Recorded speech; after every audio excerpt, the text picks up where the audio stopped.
রাজ্যের মুখ্যমন্ত্রী মমতা বন্দ্যোপাধ্যায় সম্প্রতি সাধু সন্তদের উপর আক্রমণাত্মক কথাবার্তা বলায় রাজ্যের রামকৃষ্ণ মিশন মঠ ও ভারত সেবাশ্রমের উপর হামলা হওয়ার সম্ভাবনা দেখা দেওয়ায় আগাম পুরুলিয়া রামকৃষ্ণ মিশন বিদ্যাপীঠের মহারাজের সাথে দেখা করে সশস্ত্র করলেন পুরুলিয়া লোকসভা কেন্দ্রের বিজেপি প্রার্থী জ্যোতির্ময় সিং মাহাতো।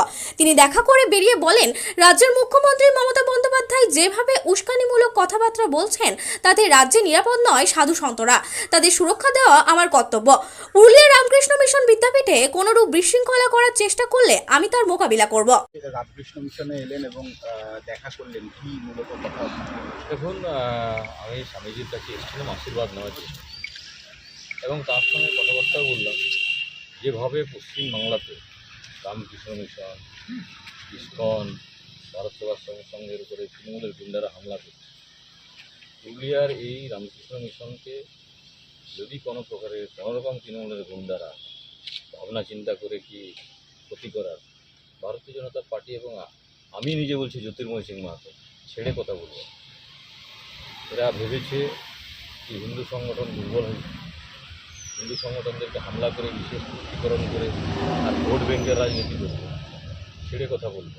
স্বামীজির কাছে এসেছিলাম, মন্দিরে এসেছিলাম আশীর্বাদ নেওয়ার জন্য এবং পাশে আছি এটাও বলে দিলাম। মুখ্যমন্ত্রীর কিছুদিন আগের যে বক্তব্য এবং সেটা নিয়ে যেভাবে রাজনীতি হয়েছে এবং বিশেষ করে হিন্দুদের প্রতি যেভাবে আক্রমণ এবং এই ধরনের যে সেবাশ্রমগুলো আছে তাদেরকে যেভাবে অ্যাটাক করা হচ্ছে, এটাকে নিয়ে কী বলবেন? এবং কথাও দেখুন, মুখ্যমন্ত্রীর কিছুদিন আগে নয়, কন্টিনিউ বলে যাচ্ছে, কন্টিনিউ ভারত সেবাশ্রম সঙ্গে তিনি বলার পরেই তৃণমূলের গুন্ডারা গিয়ে হামলা করেছে রামকৃষ্ণ মিশন শিলিগুড়িতে।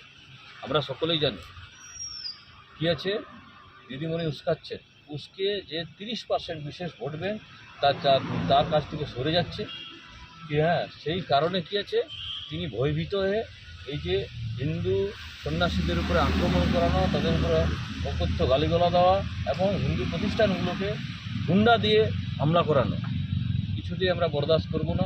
আমি বিশেষরূপে বরদাস্ত করব না। আমি একদম চ্যালেঞ্জ দিয়ে বলছি, তাদের যদি কোনোরকম কোনো উৎপাত করে ছেড়ে কথা বলবো।